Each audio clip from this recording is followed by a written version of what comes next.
Hey, security peeps. We are live with another edition of Breaking Into Cybersecurity. It is CISO Thursdays, and we have a special guest with us who's back. But before we get into Alan, I'm Renee Small, cybersecurity super recruiter, helping awesome leaders hire great talent. I'm here with Minnie behind me. I'm in my daughter's room today once again because we moved. But I'll get into my co-host, Chris Foulon. Hey everyone, Chris Foulon, cybersecurity consultant and career coach. And today I have the honor of introducing the all-famous Mr. Alan Alford, host over at the Cyber Ranch podcast, hat included. Hat included, free with every Alan. We love having you here, Alan. How are you today? Doing good. I don't know about all the praise Chris is heaping on me, but doing good. It's well-deserved praise for sure. So today we have James Azar is going to jump in while Chris is jumping out. So I think that will happen like in about a half an hour or so. But we have some, as usual, hot topics. And the first one we're going to talk about is clickbait, correct? And ransomware, or to get all together, or one in the store separately?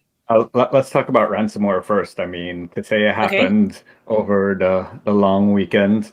So I think first I wanted to get the hot take from Mr. Alan Alford on ransomware, Kaseya, and some supply chain risk. Ransomware hot take. So you know me, I'm not really the hot take guy, but it's occurred to me. I was just looking at the Verizon data breach investigation report for this year, the 2021 that just came out, I don't know, a couple of months ago, maybe now. Time flies. I was looking at all the various attacks and all the things that they were cataloging. For example, credential stuffing. 23% of us have been a victim of credential stuffing.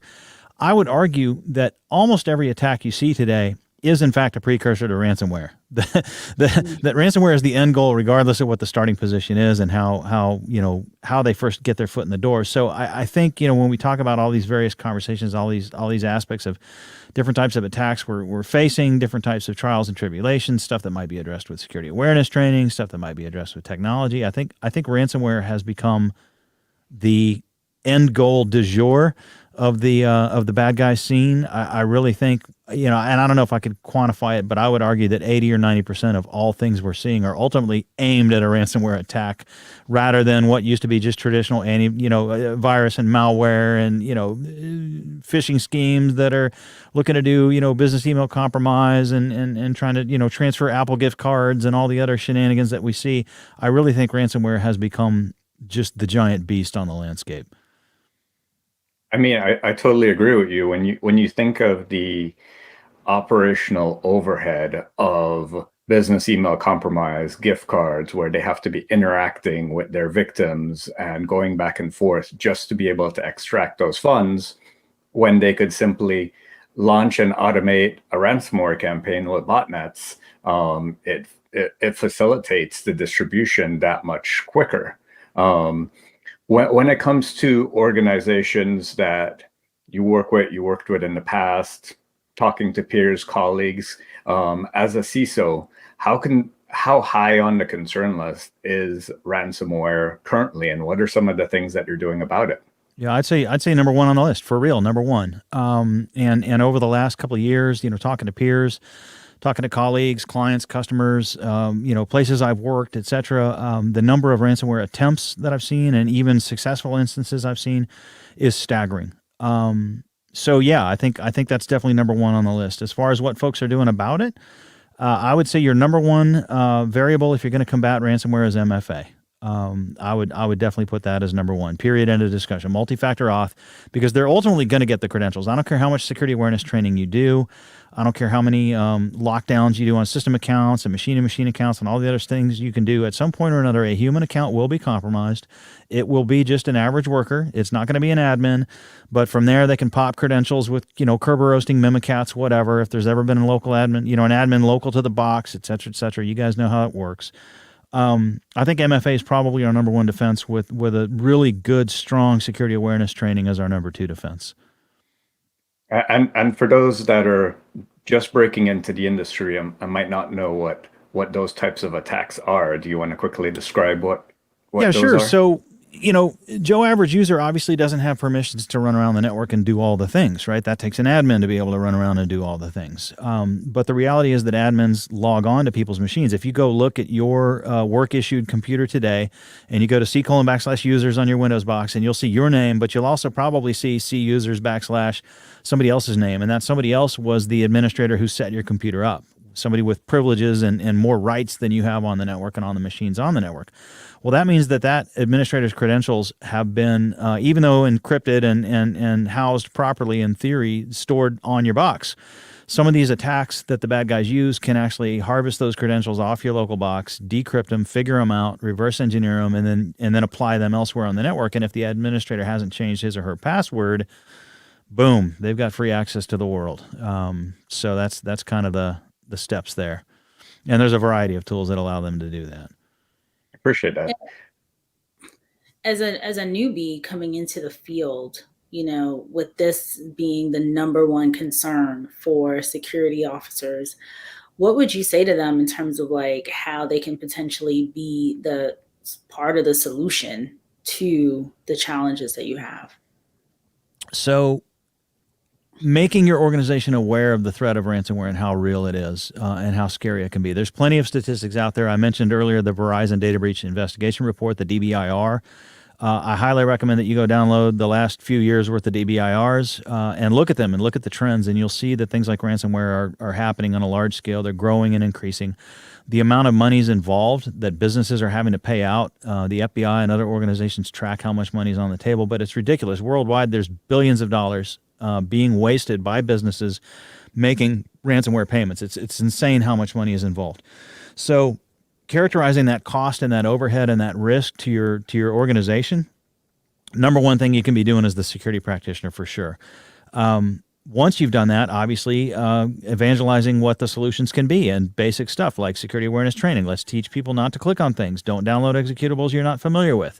Don't click on random links. If it looks like it's a PDF from somebody you've dealt with before, but it looks a little weird, call them.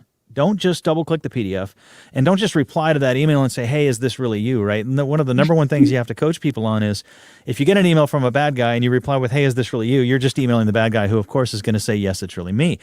Don't respond to the communication you got. Pick up the phone. You know Sally's phone number. Call Sally and say, hey, did you just send me a PDF? No, I didn't. Oh, thank you. Be cautious, be cognizant, be paranoid.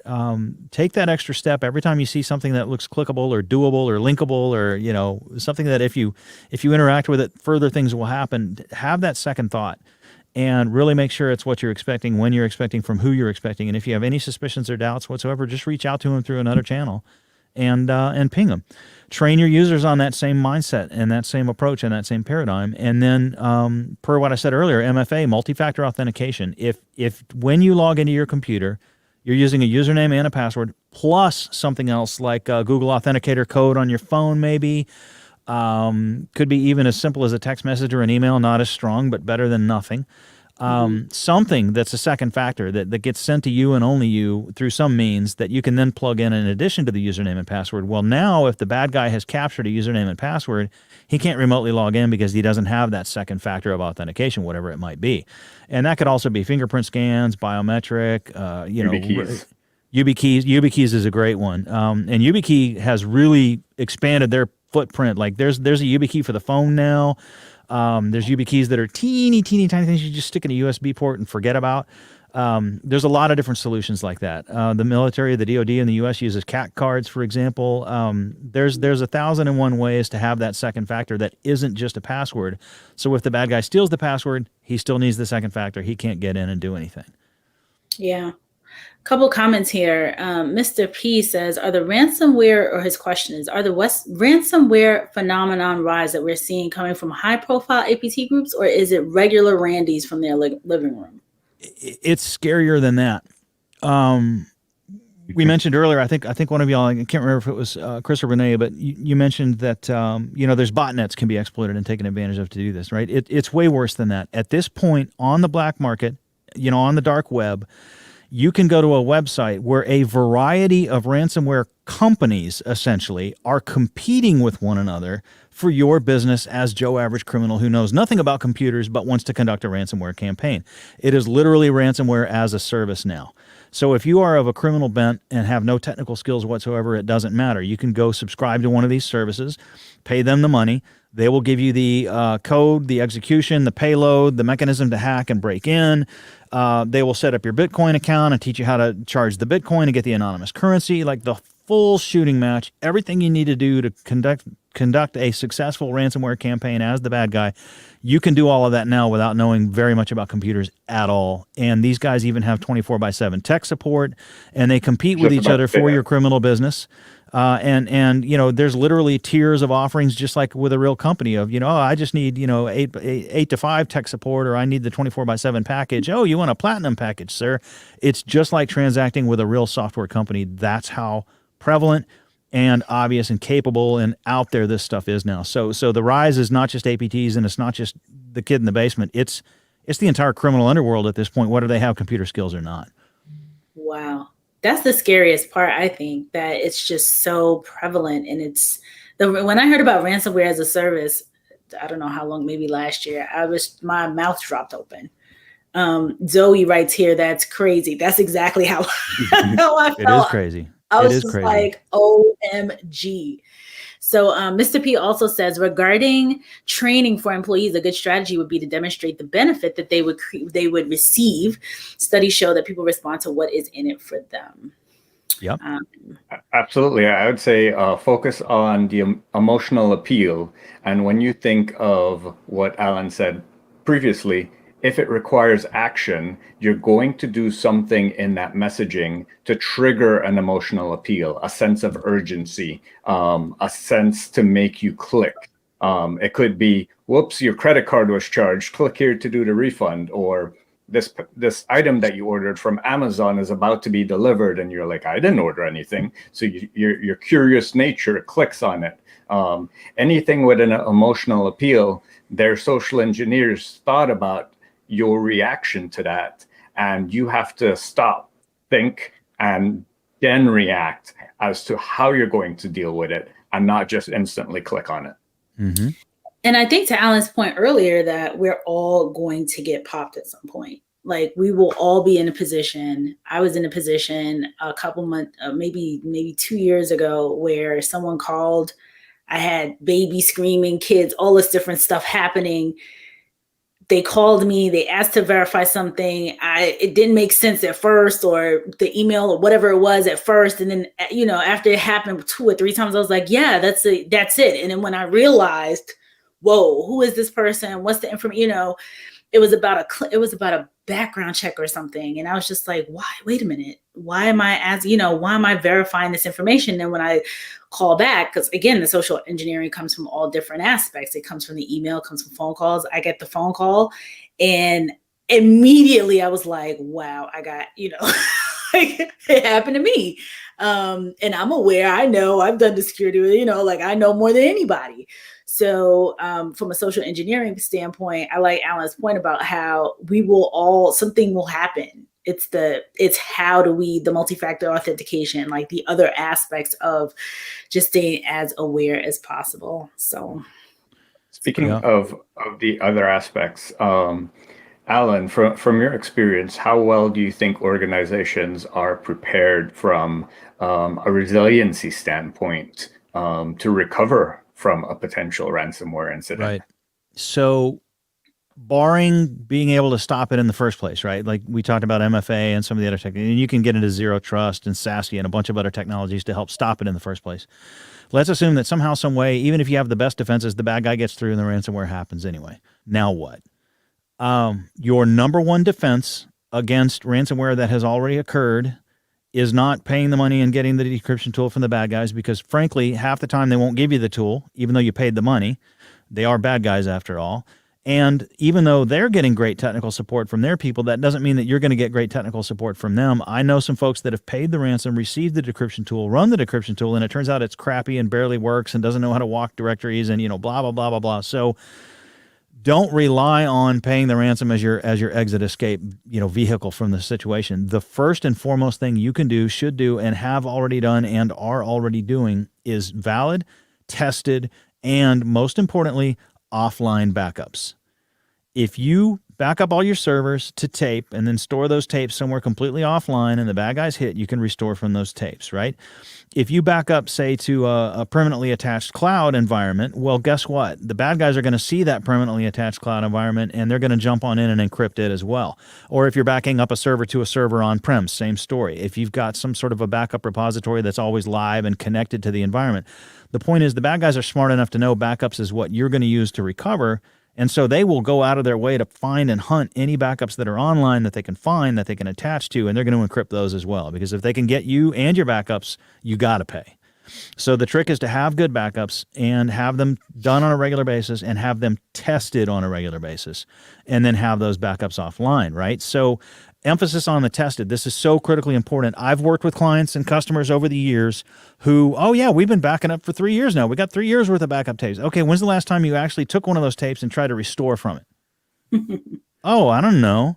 Well, once you're ransomwared is not the time to find out your backups weren't running correctly, that your tapes are old and corrupted because of the physical media, or, whatever. There's a million and one reasons why a backup might fail. You're supposed to be doing baselines plus incrementals, et cetera, et cetera. Zoe M says, have a backup to your backups. Heck yeah. That's another really good, having more than one, having it be redundant. And, I can't emphasize enough the offline storage, right? Whatever you back up, however you back up, test it regularly and make sure it's not connected live to your environment, because if it is, it'll get ransomed too.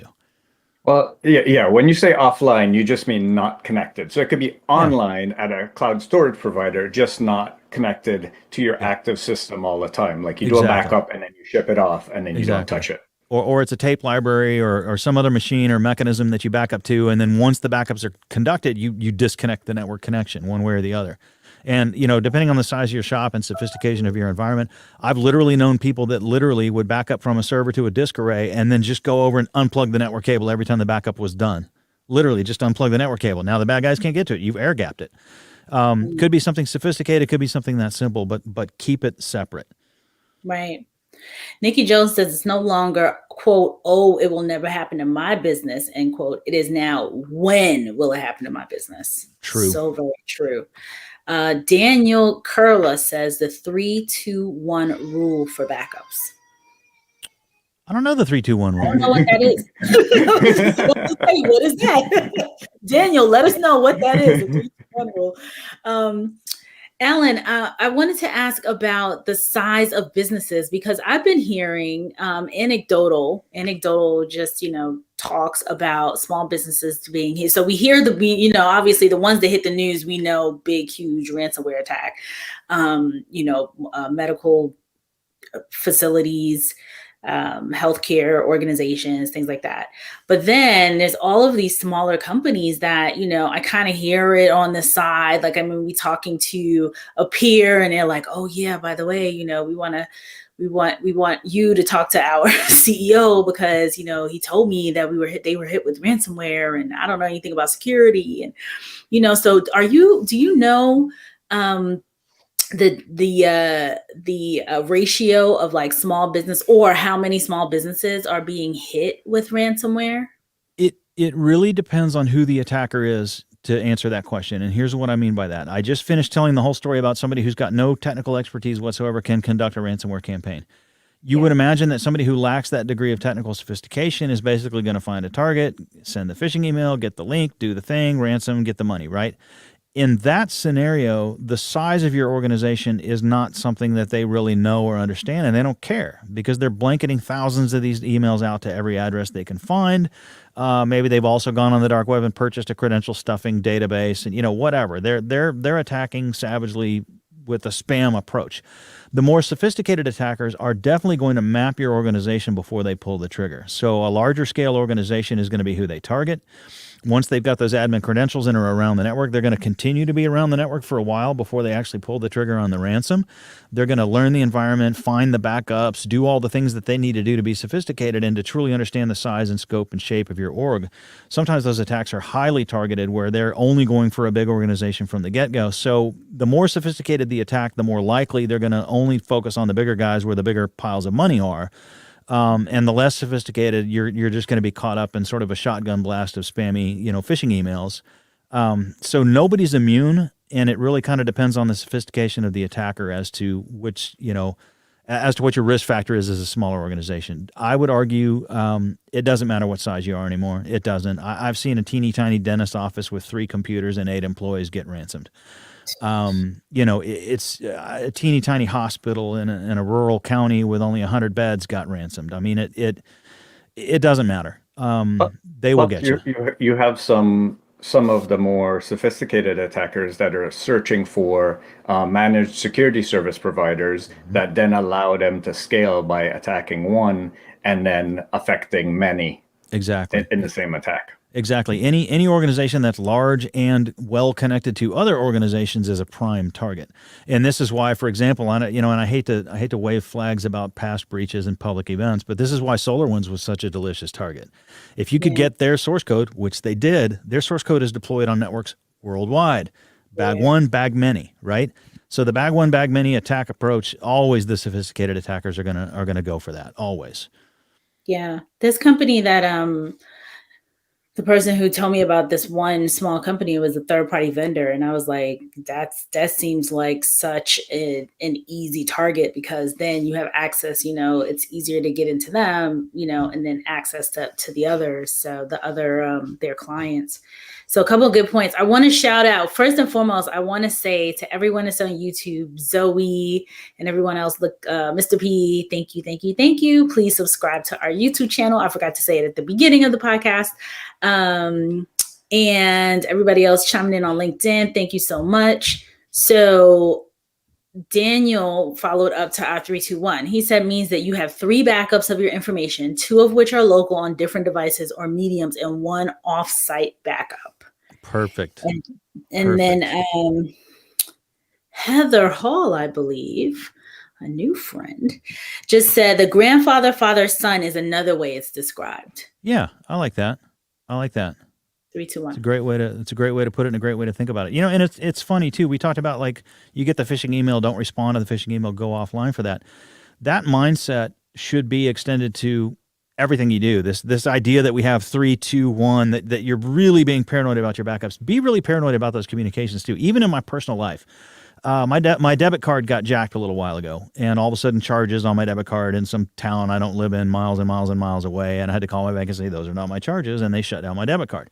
And then they issued me a new card. Well, now every frickin' place I pay bills, I'm having to log in and change the credit card information, right? And I didn't manage to catch it everywhere. So there were a couple of places that I suddenly they're harassing me about, hey, you owe us money.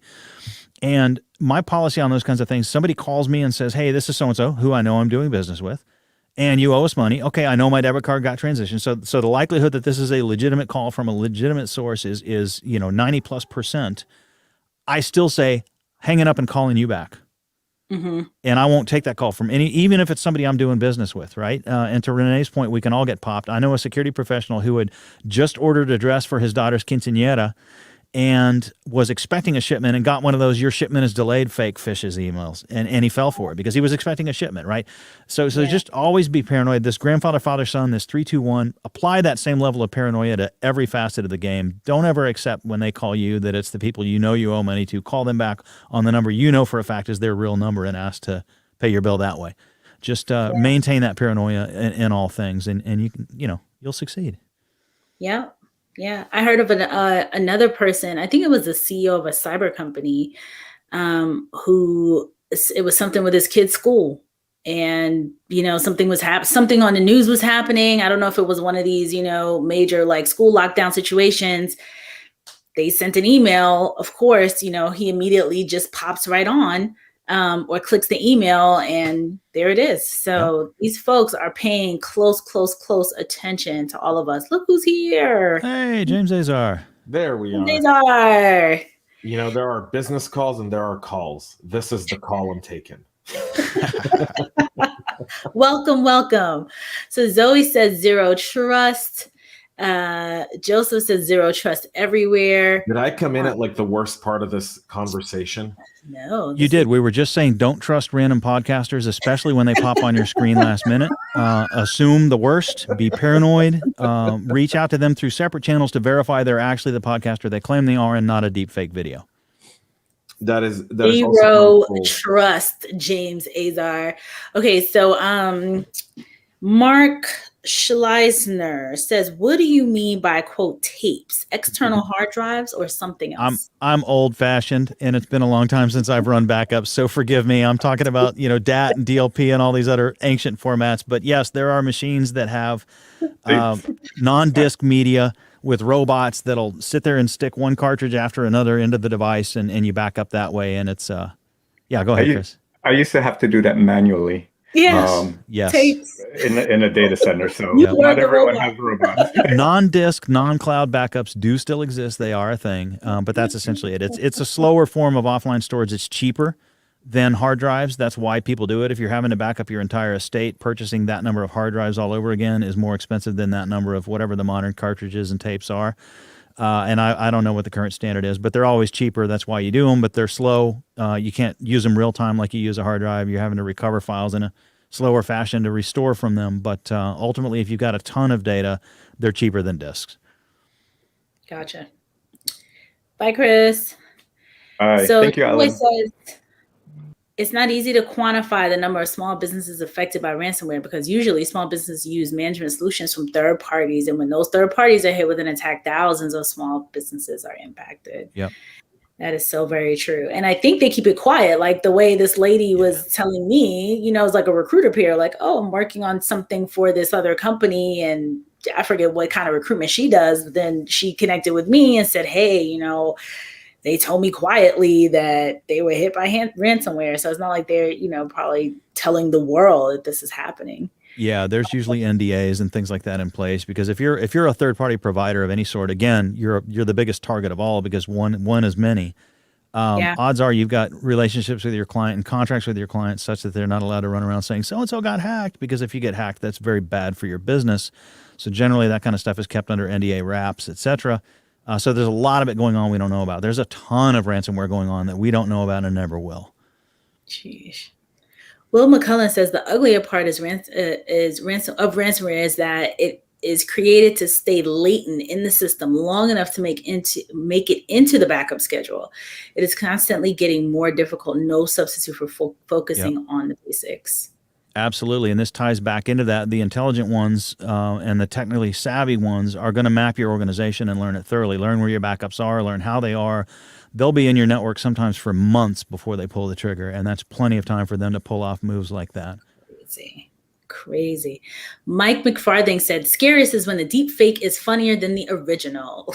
There you go. That's for you, James Hayes. So a great discussion. And Mike says, check SolarWinds. They were brave enough to share their attack. Absolutely, they were. And there was a lessons learned there. And they came out to the industry and walked through everything that took place. I've since seen their new CEO, the post-attack CEO, have talked to him as well. I think they managed it pretty well. The whole blaming the intern thing was not a good kickoff for how they managed that one.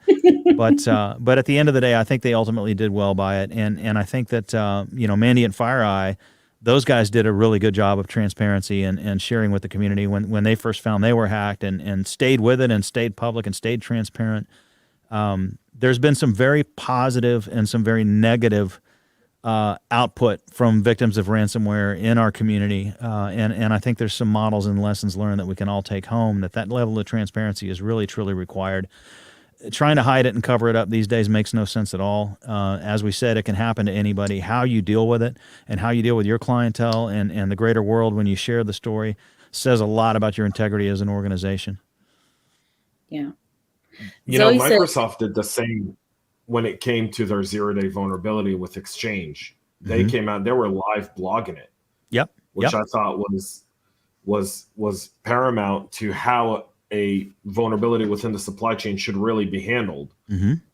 Which is not only IOCs, but here are the things we're finding.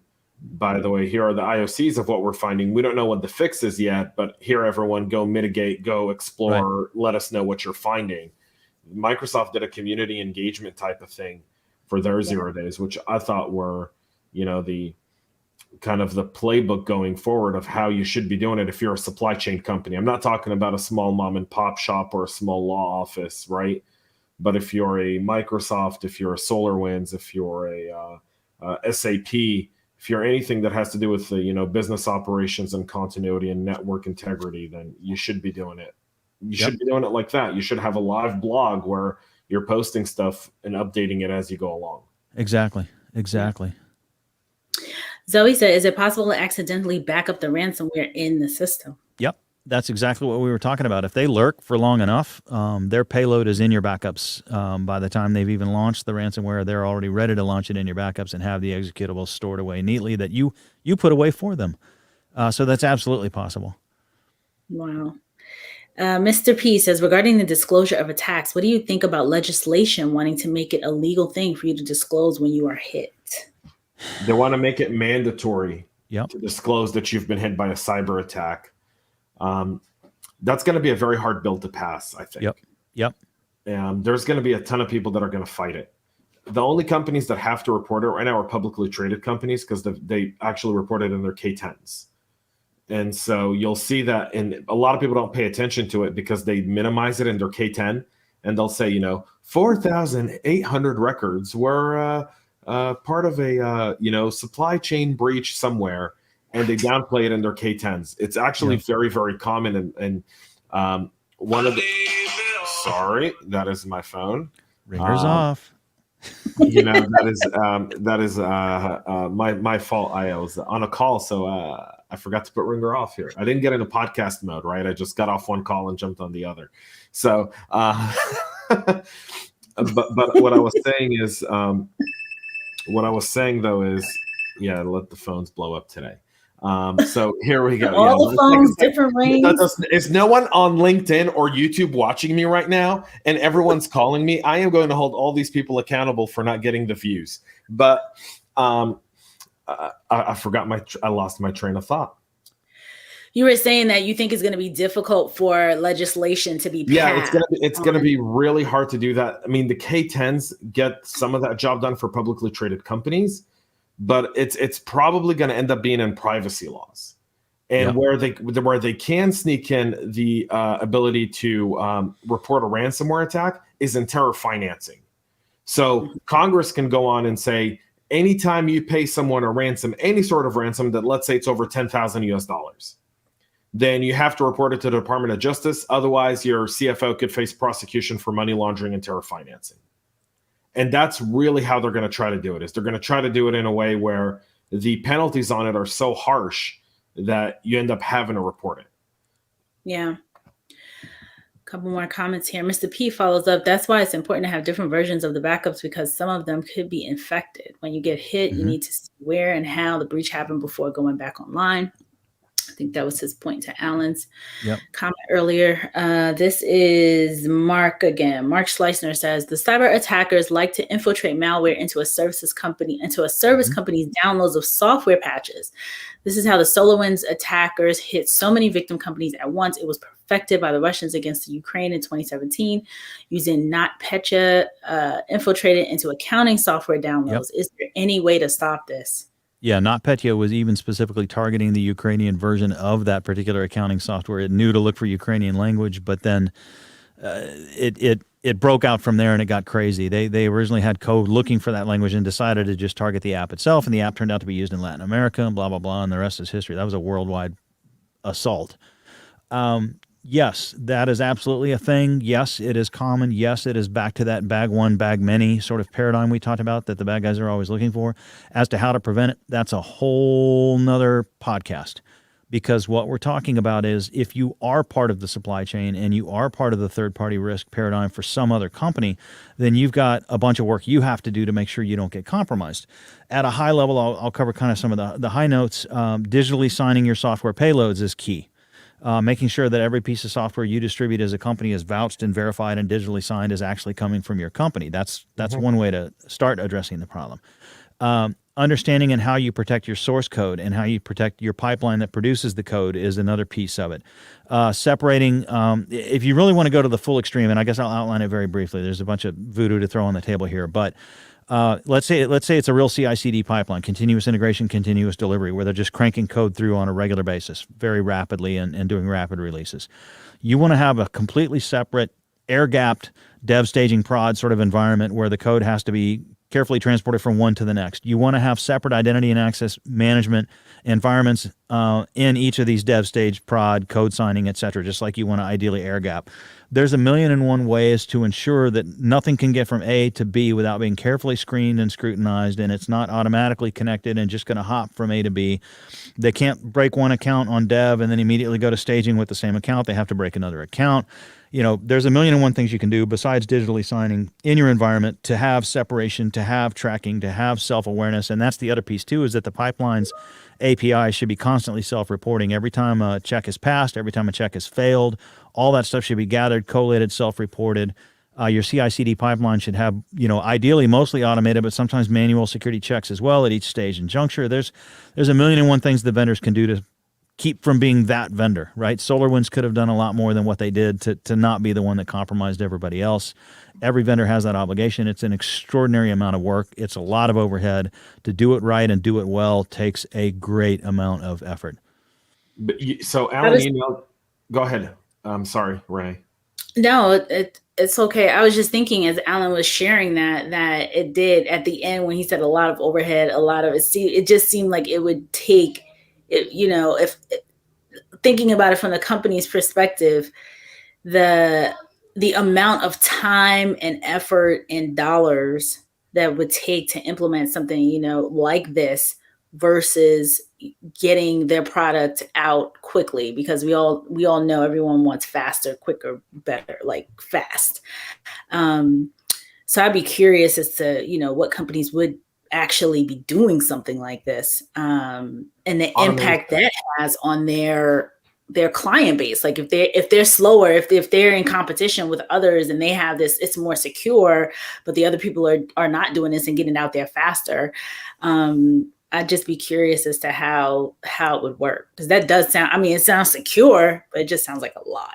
So one of those is automation. So when you look at everything that Alan just spoke about, you've got to integrate security into your DevOps process. And here comes a buzzword, DevSecOps.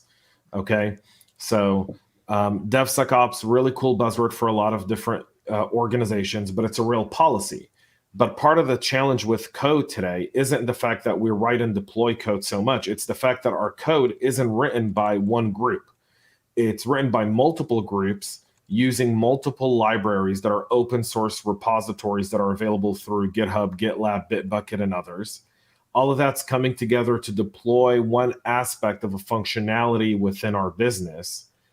And it creates greater challenges. One of the things we have to look at as a community is how do we go to GitHub, GitLab, Bitbucket and create some level of security service that exists within, their hosting of these code repositories, and some of the changes that get done within these open source code repositories that could be malicious in nature.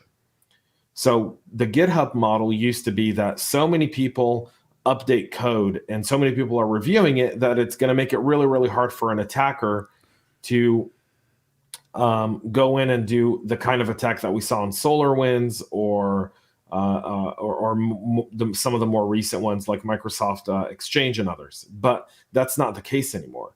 These open source repositories, a lot of times it's almost like a phishing email. So you know how we talk to users, look at the email address on top of the email you get and make sure it says Amazon with an O and not a 0. So they do the same with repositories. If I'm a coder and I'm looking for a repository on GitHub, and let's say I'm looking for a repository James and Allen.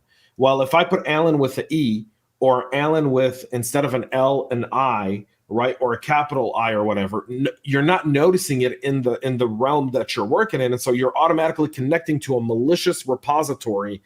And you've already granted them access to everything you're doing just by doing that. The moment you connected, the moment you've interjected that repository into what you're doing, that's it. It's game over. Yep. And that's where we need more partnerships. And that's one thing I talk about in security. And I think we all need to look at it from people looking to break into security to anyone else is, how do we start to build those partnerships? Because security isn't Alan on his own, isn't James on his own, isn't Brent on his own, isn't Leslie on his own, but it's how can Alan, Brent, James, and Leslie all come together and say, here's how we're going to address this threat, because what impacts me is going to impact Alan, it's going to impact Brett, and it's going to impact Leslie. Microsoft Exchange and SolarWinds, I've been saying this since the Kaseya, whatever they're called. People have been trying to get me to say their name correctly for like the last 3 days. I don't really care. Sorry, just don't. Not wasting my time on figuring out how to say their name. Pick easy names. SolarWinds, pretty easy. Microsoft, fairly easy. Very hard to screw those names up. Please, folks, pick easy names. But we look at that and I go, I kind of go back. How many of you guys are fans of The Sopranos? Alan, you a big Soprano fan? Remember in season 1 and 2 where Tony Soprano keeps dreaming and it's Silvio and he goes, "Our true enemy has yet to reveal himself." And it's the whole time to where Big Pussy was actually like a Fed informant on the mafia. Yep. SolarWinds to me and Microsoft, everything we're seeing right now is just distractions that we're going along until our true enemy really reveals itself. Right. SolarWinds and Microsoft are going to have downstream impact for years to come, and we're not going to see it. It's just going to pop up just like that. And we're being distracted by all this stuff. And remember last week we were talking about Bikini Gate. Next day, this happens because we're getting distracted and not focusing on the stuff that we really should be looking at, which is how do we bring this community together? Yep. And how do we start to create the level of information sharing and trust, going against your zero trust conversation, that as practitioners, we can support one another with the various vulnerabilities or security decisions we need to make in order to create a more secure ecosystem online for our organizations and our private lives and our information and our data and so forth. Yep. That's perfect. That's perfect. And every one of those providers of software that ends up getting used by other businesses has that onus to start participating in that dialogue. And I want to correct one thing I said. I used the phrase air gap earlier to describe separating dev staging, prod, test, whatever, code signing. True air gapping, to James's point, automation is key, and true air gapping obviously can't be overcome with automation. So an extreme and exaggerated example of kind of what I was getting at. You want separation, but you don't want true air gapping. Automation is so critical to getting it out the door. And this speaks to Renee's question about, slowing down delivery. It is entirely possible to have absolutely sound security throughout your entire CI/CD pipeline, through your entire DevOps mechanism, great security, and still rapidly produce code and get it out the door quickly to your customers. You can have the best of both worlds. Automation is key.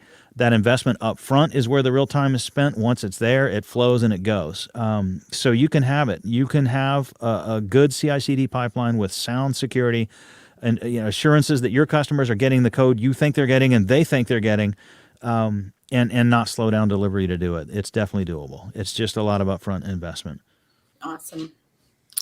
Leslie Porter says, the internet is largely not regulated properly to keep up with the times. We as a society are asking for more problems. Yeah, I don't know. One of the biggest challenges I have, and it's not just because I'm a Texan, regulation to me is a problem most of the time. And it's not just because I'm a Texan. It's because very often regulation is a slow-moving beast by its nature, right? Bill becomes a law. You guys, I don't know if you guys are old enough to remember the little constitutional bill sitting on the steps singing all those cartoon songs about when bills become a law. It's a painful process, and it's a painful process put together by people that know jack all about InfoSec, quite frankly. So now you have a bunch of politicians relying on their quote-unquote experts, most of whom are actually industry insiders trying to sway things in the favor of their company or organization. There's lobbyists that are writing bills. The amount of actual InfoSec awareness that feeds into that hopper is low and or biased. Then it goes through the convoluted bureaucratic process. By the time it hits the streets, the technology has already worked past it. I mean, if you want an example of this, even not counting legislation, just look at frameworks. Look at SOC 2. I was just working on a SOC 2 framework earlier this week, and I laughed when I saw the word antivirus actually appear in one of the requirements, right? Antivirus is so old technology now. Everything's EDR and everything's XDR and all these other types of technologies, but there's still regulations out there, frameworks out there, if you will, that are insisting on older tech, right? If the industry frameworks can't even keep up with it, how can legislation and regulation possibly keep up with it? That's my 2 cents. Yeah, regulation is definitely not the answer. You just wrapped everything up perfectly. And by the way, we're seeing it with bills. For example, the simplest bill to pass for cybersecurity practitioners, CISOs, is the data breach notification.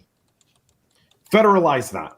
Because today, what a lot of people don't know is if I go through an incident and I go through and I declare it to become a breach, and I work in all 50 US states plus territories, I have to have my lawyers report to every single AG the breach. And every single AG has a different requirements. And every single one of those requirements is different. And that is 60% of my cost to deal with a breach. So when you hear the cost of dealing with a breach, what it is, it's 60% of that is going to lawyers to report it. But if I can go to the FTC and just report to the FTC and say, I went through a breach, here you go, Mr. FTC, here's all the details, FTC is my main contact, well, that saves a lot of time from a CISO perspective, an incident response, and a forensics perspective, because we don't have to do 50 different forensics and e-discoveries. We do one and submit it once. And so there's an aspect to that. And that bill, we've been advocating for it now since 2017, I believe, 16, 17, that's been a priority. It's been ran. It's gone through committee. It's ready to go to the floor to vote. Where is it? Yep. Where is it? Slow moving beast. And I had on my podcast, on the Cyber Ranch podcast, I had a guest named Ian Thornton Trump, who's a Canadian expat over in England. And we were talking about big picture stuff that could be done besides regulation, because again, on that show, I was like, yeah, regulation isn't the way. And he talked about incentives, tax break incentives. What if we could come up with a good schema of the basic stuff every company should be doing to protect itself from ransomware? You know, like get your MFA going, get your, whatever. Come up with a basic punch list, something relatively simple, very lightweight. And then the government says tax incentives to those who can prove they've done these things. What if you incentivize rather than using the stick? Now, again, you're up against that slow moving, would the right 10 things appear on the list, and would they be the right things next 6 months, next year, et cetera? But it's a possible start, right? Incentivize rather than punish, and simply say tax breaks for those that can prove they've done a good job. Yeah. I think, I can't remember which company it was, but they did incentivizing employees. So they took that same kind of model and they did it for, employees with clicking. So some companies, and I don't know if they're still doing this because this was a few years ago, when an employee, clicked on the emails and had those types of challenges where they had clickbait, things like that, they would kind of get the slap on the wrist. So they would get dinged. This other company chose to incentivize people who would call stuff out. So you gave an incentive, and I don't know if it was gift cards, it was something. And there was such a huge, there was a huge change because now people are paying attention because they want that $25 Amazon gift or whatever it was that they were giving to the employees. So incentives totally work. They absolutely work. And they don't even have to be that much. Sorry, what'd you say, Alan? And they don't even have to be that much. It's interesting that the positive reward system for human psychology, I used to have a little plaque we printed up that basically said, my information security team loves me, and it had a smiley face on it. And we would give that out to employees in the company that were doing a good job and being champions and doing the right thing and being proactive. And it was amazing how many people wanted to have that little plaque on their desk, and everybody upped their security game for nothing more than a silly little plaque with a smiley face on it. Yep. That's how it works. Human psychology. So a couple good questions here. A couple good comments when folks were saying regulation does not fill gaps, education does. I think Heather Hall said that. Regulation is not the answer. That's what Mr. P said. He thought auto policing was a better strategy. Someone else made that comment too. Brent made a couple good comments here. So Brent said it would be good to see a shift away from blaming the victim, might make the notifications easier to stomach for organizations. Yes. That's key. Yeah, you want to change media right? behavior. Good luck. Right. Good luck. But speaking of, right, you're in the middle of it. You may not have done all the right things. You may have done all the right things, and somehow you got popped anyway. It doesn't matter. You're in the middle of a ransomware attack. And now the government comes in and fines you and slaps you around as well. It's like we're already up against this horrible situation, and we're getting punished for it. When was the last time that happened in the States, though, Alan?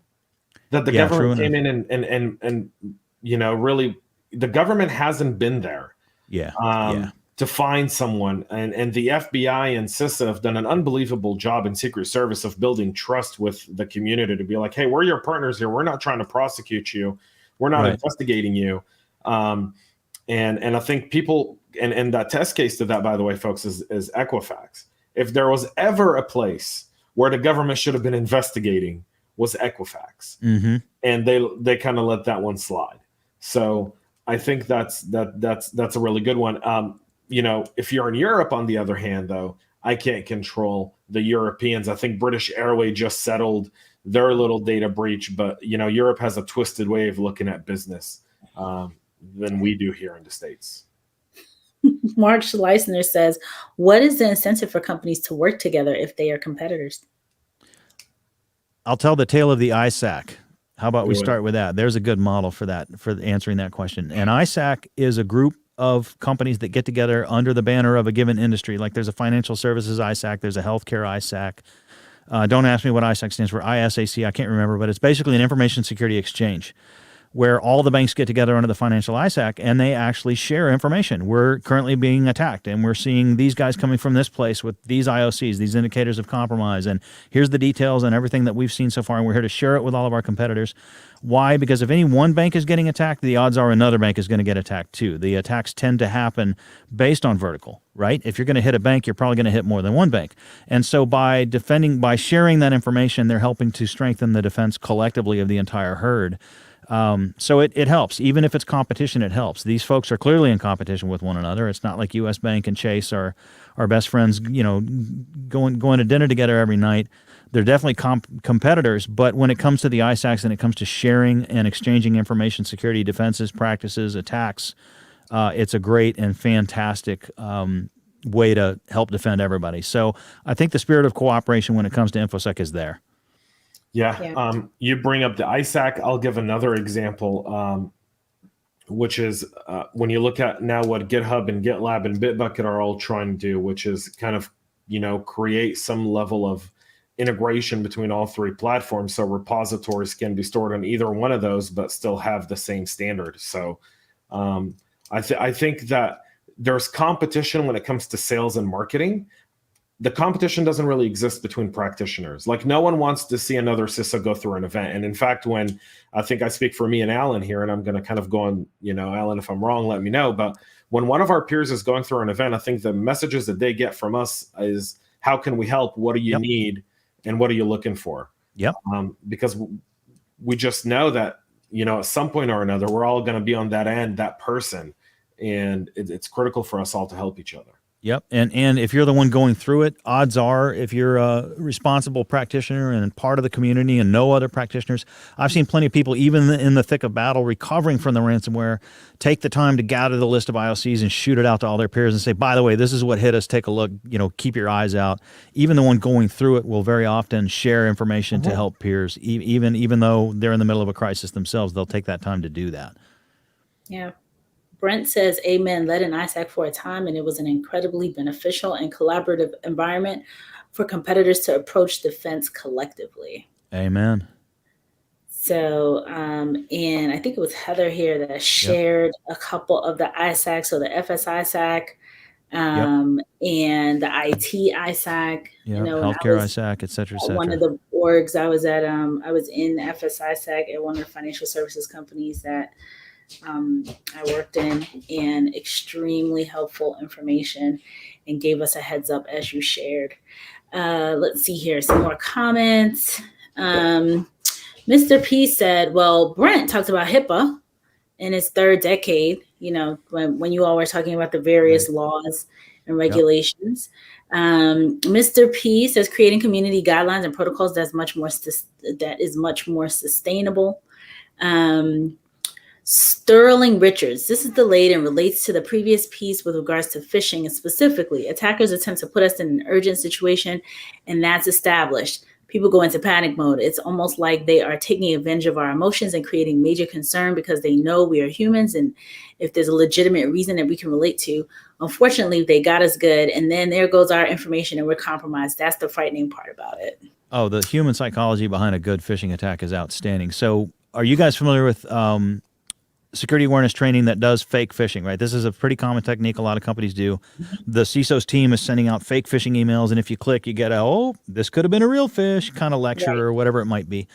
I personally have quit doing those, and the reason I quit doing those is I realized no matter how much I trained my employee base, no matter how much I trained folks, no matter how much awareness I was able to put out there, no matter how many defenses I could put in place, there is always going to be one phishing email that somebody will click on, guaranteed, right?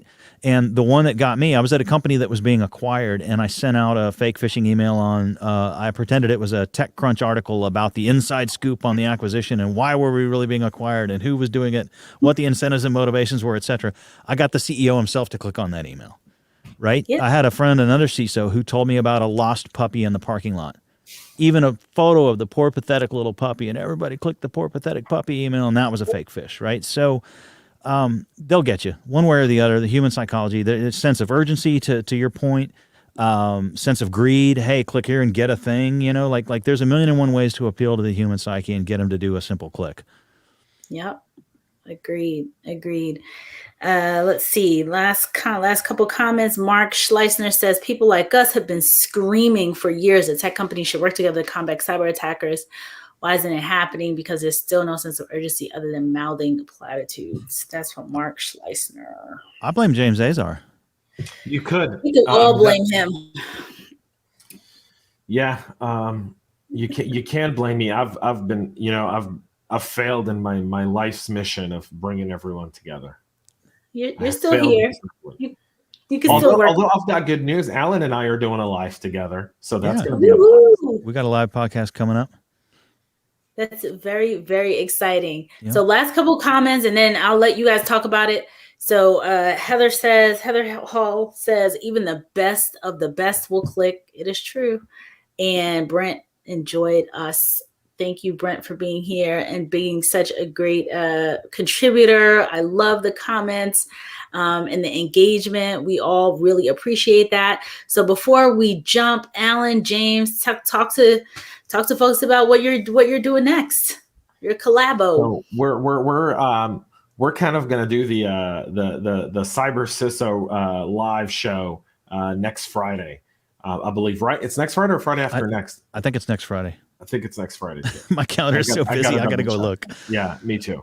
I believe it's next Friday. We'll post it, and we're just going to do kind of like an open AMA and talk about anything. And you get to kind of come and spend an hour with us and just hang out. And we'll be live and we'll be talking about stuff. I promise you that stuff that oftentimes we can't always talk about it. Yep, that'll be fun. Yeah. It'll be good. This is good. Mark says, we love James Azar. Don't quit. We can't. He's not, there not going anywhere.